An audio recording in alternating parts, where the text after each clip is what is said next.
Hello students, इसके पहले के वीडियो में हमने क्वाड्रेटिक इक्वेशंस के बारे में पढ़ाए थे और क्वाड्रेटिक इक्वेशंस के कौन कौन से दो रूट्स होता है उसके विषय में बतलाए थे।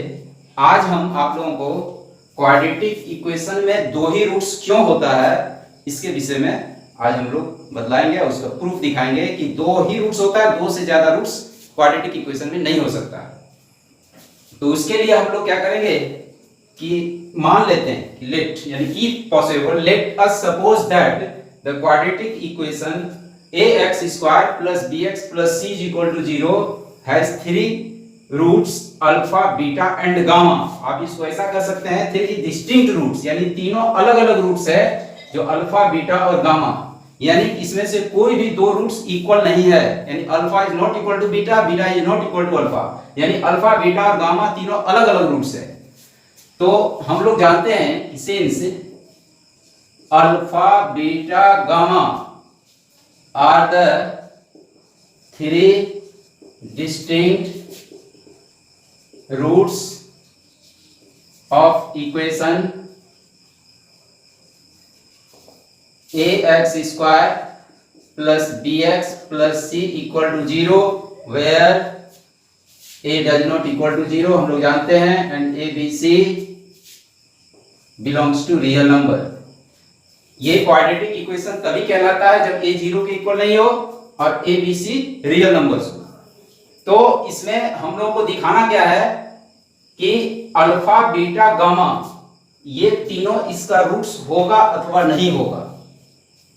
तो हम लोग मान लेते हैं कि अल्फा बीटा गामा इस क्वाड्रेटिक इक्वेशन का थ्री डिस्टिंक्ट रूट्स है।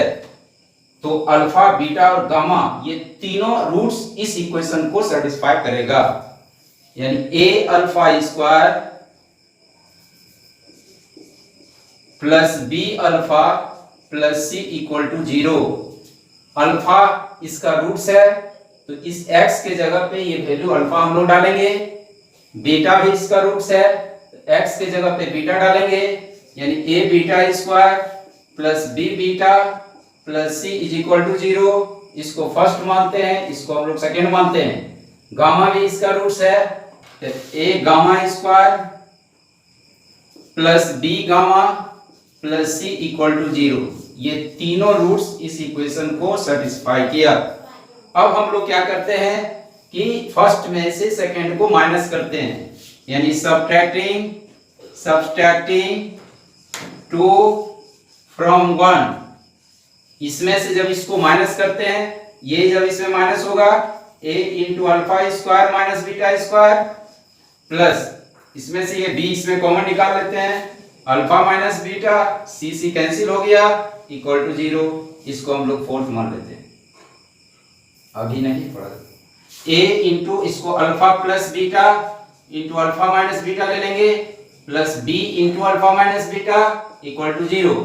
अब अल्फा माइनस बीटा को हम लोग इसमें कॉमन निकालते हैं, अल्फा माइनस बीटा कॉमन आएगा तो यहाँ क्या आएगा a into alpha plus beta और प्लस b इक्वल टू 0।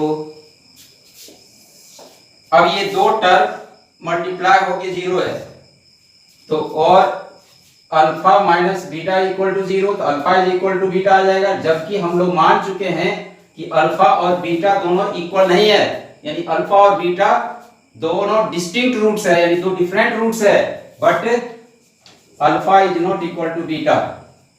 तब ये सेकंड 0 होगा, यानी a into alpha plus beta plus b equal to 0। इसको हम लोग फोर्थ मान लेते हैं। Now subtracting 3 from 2, subtracting 3 from 2। ये सेकंड में से थर्ड वाले इक्वेशन को माइनस करते हैं। इसमें से ये जब माइनस होगा a कॉमन आया, ये beta square minus gamma square, इसमें से ये माइनस हुआ b कॉमन आएगा, beta minus gamma c cancel हो जाएगा इक्वल टू 0। इसको भी हम लोग a square minus b square formula पे लिख देंगे, beta plus gamma into beta minus gamma plus b into beta minus gamma equal to 0। ये बीटा माइनस गामा को कॉमन निकाल लेते हैं तो ये a into beta plus gamma और प्लस बी इक्वल टू 0। ये बीटा माइनस गामा दोनों में से कॉमन आ गया। अब यहां भी हम लोग क्या करते हैं, ये 0 के इक्वल होगा, तो beta minus gamma is equal to 0, तो beta is equal to gamma, but beta is not equal to gamma. हम पहले मान चुके हैं कि बीटा और गामा दोनों इक्वल नहीं है, क्योंकि alpha beta gamma 3 distinct roots है, तो अल्फा बीटा के इक्वल नहीं हो सकता है, बीटा गामा के इक्वल नहीं हो सकता है। तो ये पार्ट इसको हम लोग 0 के इक्वल करेंगे।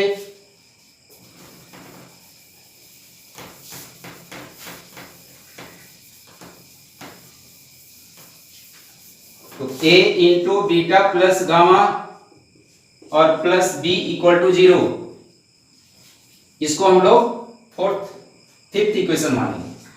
अब इसके पहले हम लोग इसको मिटा चुके हैं हम लोग, लेकिन इसके पहले जो एक इक्वेशन था a into alpha plus beta और प्लस b इक्वल टू 0, ये फोर्थ इक्वेशन था।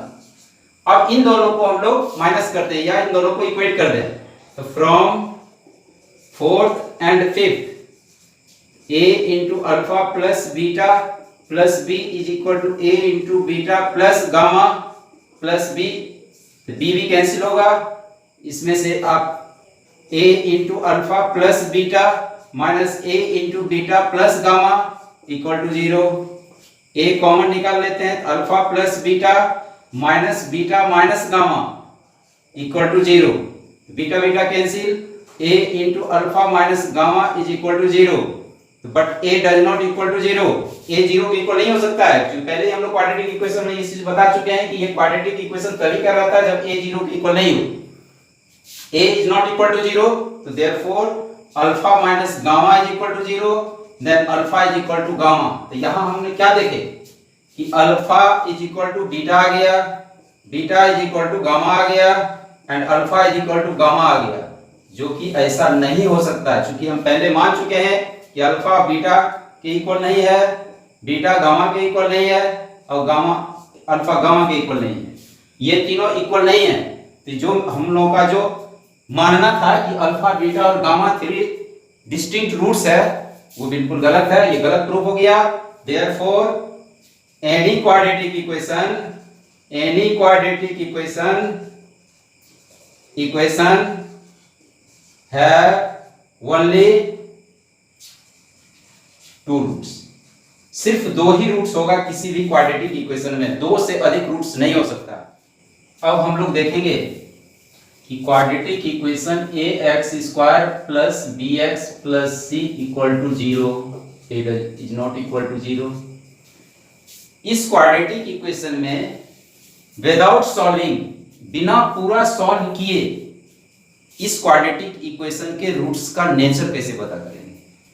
कि क्वाड्रेटिक इक्वेशन को एक तो हुआ कि पूरा सॉल्व करके x का वैल्यू हम निकालेंगे, और x का वैल्यू निकालने के बाद आप बता सकते हैं कि इसका रूट्स इस प्रकार का है।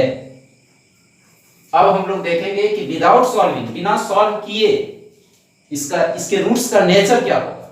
पूरा रूट्स नहीं बता सकते हैं, बट उसका नेचर बतला सकते हैं। तो इसके लिए हम लोग सबसे पहले डिस्क्रिमिनांट होता है, डिस्क्रिमिनांट, जिसको कि हम लोग d से डिनोट करते हैं, इसको d is equal to b square minus 4ac निकालेंगे। अब कहिएगा ऐसा क्यों निकालेंगे? क्योंकि इसका रूट्स हमने बदलाए थे, x is equal to minus b plus minus root under b square minus 4ac by 2a, ये इस क्वाड्रेटिक इक्वेशन का रूट्स है। अब इस क्वाड्रेटिक इक्वेशन का जो रूट्स है ये डिपेंड करेगा इस पर, यानी रूट के अंडर जो बी स्क्वायर माइनस 4ac है, इसी के ऊपर डिपेंड करेगा। इसका किस तरह का वैल्यू आता है बी स्क्वायर माइनस 4ac, इसी पर डिपेंड करेगा, इसलिए इसको डिस्क्रिमिनांट कहा गया है, यानी d। तो हम लोग सबसे पहले यही चीज निकालेंगे, यानी बी स्क्वायर माइनस 4ac, ये d निकालेंगे। d निकालने के बाद हम देखेंगे कि d किस प्रकार निकला। किस प्रकार मीन्स कि if d is greater than 0, अगर d का वैल्यू 0 से बड़ा आता है, 0 से बड़ा आने का मतलब पॉजिटिव में आए, निगेटिव में नहीं आना चाहिए, पॉजिटिव में आए। तो if d is greater than 0, then roots will be real and unequal. अगर d का वैल्यू 0 से बड़ा आता है तो इस क्वाड्रेटिक इक्वेशन का रूट्स आपका रियल आएगा और अनइक्वल आएगा। दूसरा, if d is equal to 0 then roots are real and equal। अगर d 0 आ गया, d 0 आना मीन्स क्या, ये पूरा पार्ट 0 हो गया, तो ये जब पूरा पार्ट 0 हो गया तो ये पूरा आपका खत्म हो गया, तो -b/2a जो भी रूट्स आएगा सिर्फ x = -b/2a एक ही रूट्स आएगा। या इसको कह सकते हैं कि अगर दो रूट्स हमको लेना अल्फा बीटा, तो अल्फा जो अल्फा होगा वही बीटा भी होगा, तो इसलिए d अगर 0 के इक्वल आता है then roots are real and equal. Third है, if d is less than 0, अगर d का वैल्यू यानी डिस्क्रिमिनेंट b² - 4ac जो हम निकाले हैं उसका वैल्यू अगर 0 से छोटा आता है, 0 से छोटा आना मींस नेगेटिव में अगर वैल्यू आ जाता है तो आपका रूट्स आर नॉट रियल, ये रूट्स आपका रियल नहीं होगा, दैट इज इमेजिनरी। अब आप लोग जानते होंगे कि इमेजिनरी किसको कहते हैं, तो इमेजिनरी का मतलब होता है कि रूट के अंदर negative, root under -2, root under -3, ये सब इमेजिनरी नंबर्स कहलाता है, नॉट रियल। इसके विषय में आप लोग कॉम्प्लेक्स नंबर एक चैप्टर है उसमें ये चीज आप पढ़ेंगे, जो अगला वीडियो में, अगला मीन्स 1-2 वीडियो के बाद हम इसके बारे में जब कॉम्प्लेक्स नंबर चैप्टर शुरू करेंगे तो उसमें बतलाएंगे कि इमेजिनरी नंबर्स क्या है, कॉम्प्लेक्स नंबर क्या है। तो अभी आप लोगों को सिर्फ इतना ही समझना है कि अगर रूट के अंदर नेगेटिव आ गया तो वो आपका रियल नहीं कहलाता है, वह एक इमेजिनरी नंबर है। फोर्थ है, if d is a perfect square, perfect square, अगर d आपका परफेक्ट स्क्वायर मींस जिसका स्क्वायर रूट हम निकाल सकते हैं, सपोज 25, d अगर 25 आ गया, 49 आ गया, 169 आ गया, 144 आ गया, ये सारे का स्क्वायर रूट हम निकाल सकते हैं। तो अगर d आपका परफेक्ट स्क्वायर आ गया तो इसका मतलब है कि इसका स्क्वायर रूट हम निकाल सकते हैं और रूट्स आपका रैशनल होगा। If d is a perfect square then roots are rational, यानी वो रैशनल में होगा रूट्स, रैशनल नंबर जो हम लोग जानते हैं which has a form of p/q। Fifth में है, if d is not a perfect square, अगर d आपका परफेक्ट स्क्वायर नहीं है यानी जिसका स्क्वायर रूट हम नहीं निकाल सकते हैं तो roots will be irrational, then roots are irrational, यानी इरेशनल रूट्स होगा। जैसे परफेक्ट स्क्वायर नहीं निकला तो d का मींस क्या, ये दिस वैल्यू अगर आपका 5 आ गया तो रूट 5 आएगा, रूट 7 आएगा, रूट 10 आएगा, ये सारे का हम लोग परफेक्ट स्क्वायर रूट में जब नहीं है इसका मतलब ये सब रैशनल है, तो पूरा रूट्स आपका इरेशनल आएगा।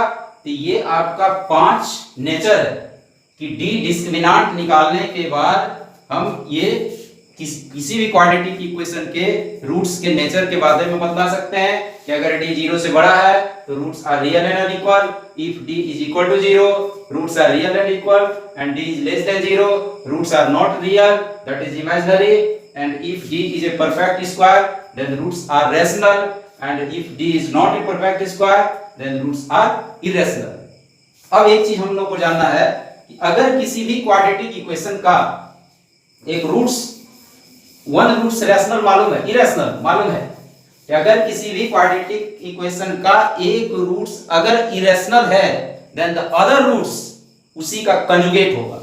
अगर किसी क्वाड्रेटिक इक्वेशन का एक roots a plus root b है, suppose where a and b are rational numbers, a and b are rational number, ये हो गया आपका कंप्लीट रैशनल और ये आपका इरेशनल हो जाएगा रूट b। अगर किसी भी क्वाड्रेटिक इक्वेशन का एक रूट्स इरेशनल है then other roots will be a minus root b, यानी इसका कंजुगेट। अगर किसी क्वाड्रेटिक इक्वेशन का एक root c minus root d है देन अदर रूट्स यानी जो दूसरा रूट्स होगा, अगर ये रूट्स अल्फा है suppose then beta will be c plus root d।